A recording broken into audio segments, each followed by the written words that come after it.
بسم اللہ الرحمن الرحیم۔ حضرت انس رضی اللہ تعالی عنہ راوی ہیں کہ 3 آدمی رسول اللہ صلی اللہ علیہ وآلہ وسلم کی بیویوں کی خدمت میں حاضر ہوئے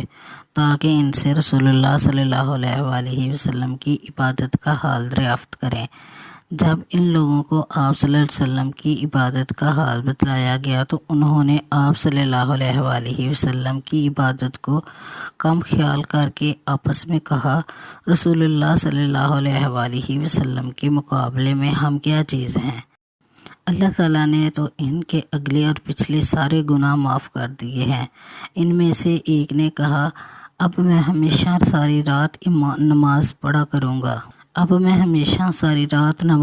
کروں گا۔ دوسرے نے کہا، اور میں دن میں ہمیشہ روزہ رکھا کروں گا اور کبھی افطار نہ کروں گا۔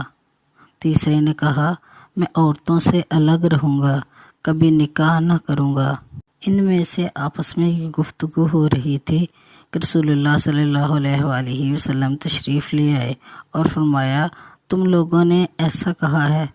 خبردار میں تم سے زیادہ اللہ سے ڈرتا ہوں اور تم سے زیادہ تقوی اختیار کرتا ہوں، لیکن اس کے باوجود میں روزہ بھی رکھتا ہوں اور افطار بھی کرتا ہوں، رات میں نماز بھی پڑھتا ہوں اور سوتا بھی ہوں اور عورتوں سے نکاح بھی کرتا ہوں۔ یہی میرا طریقہ ہے، لہٰذا جو آدمی میرے طریقے سے انحراف کرے گا وہ مجھ سے نہیں، یعنی میری جماعت سے نہیں۔ 3 صحابی یعنی حضرت علی رضی اللہ تعالیٰ عنہ، حضرت عثمان بن مظعون رضی اللہ تعالیٰ عنہ اور حضرت عبداللہ بن رواحہ رضی اللہ تعالیٰ عنہ ازواج مطہرات کی خدمت میں رسول اللہ صلی اللہ علیہ وآلہ وسلم کی عبادت کا حال معلوم کرنے کے لیے حاضر ہوئے۔ جب ان لوگوں کو آپ صلی اللہ علیہ وآلہ وسلم کی عبادت کا حال معلوم ہوا، انہوں نے کم خیال کرتے ہوئے کہا کہ کہاں ہم اور کہاں رسول اللہ صلی اللہ علیہ وآلہ وسلم، یعنی عبادت کے مقابلہ میں ہمیں سرکار دو عالم صلی اللہ علیہ وآلہ وسلم کی ذات اقدس سے کیا نسبت؟ اس لیے آپ صلی اللہ علیہ وآلہ وسلم کو اتنی بھی عبادت کی حاجت نہیں ہے، کیونکہ آپ صلی اللہ علیہ وآلہ وسلم سراپائے معصوم اور مغفور ہیں۔ آپ صلی اللہ علیہ وآلہ وسلم کے اگلے پچھلے تمام گناہ بارگاہ وہابیت میں سے پہلے ہی بخش دیے گئے ہیں، جیسا کہ ارشاد ربانی ہے، تاکہ اللہ تعالیٰ تمہاری اگلے اور پچھلے تمام گناہ بخش دے۔ چنانچہ ان تینوں نے حسب طبیعت ایک ایک چیز کو اپنے اوپر لازم کر لیا اور یہ خیال کیا کہ عبادت میں اتنی زیادتی عرفان حق کا باعث ہے، تقرب الہ اللہ کا واحد ذریعہ ہے، لیکن رسول اللہ صلی اللہ علیہ وآلہ وسلم نے انہیں اس سے منع فرمایا، اس لیے کہ عبادت وہی معتبر اور قابل تحسین ہوگی جو اللہ اور اللہ کے رسول قائم کردہ حدود کے اندر ہو، اور جتنی عبادت کے لیے بندہ کو مکلف کیا گیا ہے اتنی عبادت ہی تقرب الہ اللہ کا باعث ہوگی۔ چنانچہ آپ صلی اللہ علیہ وآلہ وسلم نے فرمایا، میں تم سے زیادہ ڈرتا ہوں، تقوی تم سے زیادہ اختیار کیے ہوئے ہوں، خوف اللہ میرے دل میں تم سے زیادہ ہے، لیکن اس کے باوجود بھی میری عبادت اور میری رضایت انہی حدود کے اندر ہے جو اللہ نے قائم کر دی ہے۔ اس لیے میں روزے بھی رکھتا ہوں اور افطار بھی کرتا ہوں،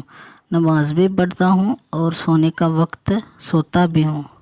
اور بقضائے فطرت عورتوں سے نکاح بھی کرتا ہوں۔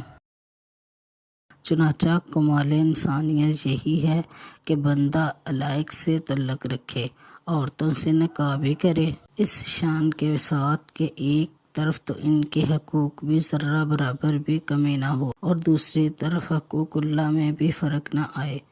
نہ تو عقل کا دامن ہاتھ سے چھوٹے۔ اسی چیز کو رسول اللہ صلی اللہ علیہ وآلہ وسلم نے پورے کمال کے ساتھ عملی حیثیت سے دنیا کے سامنے پیش کر دیا تاکہ امت بھی اسی طریقہ پر چلتی رہے، اور پھر آخر میں آپ صلی اللہ علیہ وآلہ وسلم نے صاف طور پر اعلان فرمایا کہ یہ میرا طریقہ ہے اور یہی میری سنت ہے۔ اب جو آدمی میری سنت سے انحراف کرتا ہے، میری بتائی ہوئی حدود سے تجاوز کرتا ہے، اس کا مطلب یہ ہوگا میری سنت اور میرے طریقے سے بیزاری بے رغبتی کر رہا ہے، جس کا نتیجہ یہ ہے کہ ایسا آدمی میری جماعت سے خارج ہے، اسے مجھ سے اور میری جماعت سے کوئی نسبت نہیں۔ اس ارشاد نے اس طرف بھی اشارہ کر دیا ہے کہ لائق دنیا سے بالکل منہ موڑ لینا، اس لیے کہ اس سے نہ صرف یہ کہ انسانی زندگی کا شیرازہ بکھر جائے گا بلکہ حقوق اللہ کی ادائیگی میں بھی کوتاہی ہوگی اور عبادت کا جو اصل حق ہے وہ ادا نہیں ہوگا۔ حضرت مولانا شاہ محمد اسحاق رحمۃ اللہ علیہ نے فرمایا کہ اس حدیث سے بعض علماء نے یہ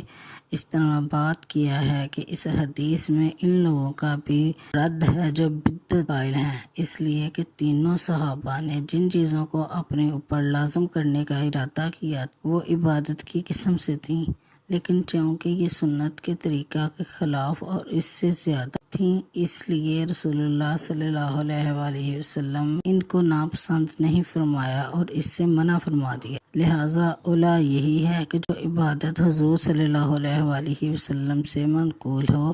اور جس طرح ثابت ہو اسی طرح ادا کرے، اس میں اپنی طرف سے کمی زیادتی نہ کرے۔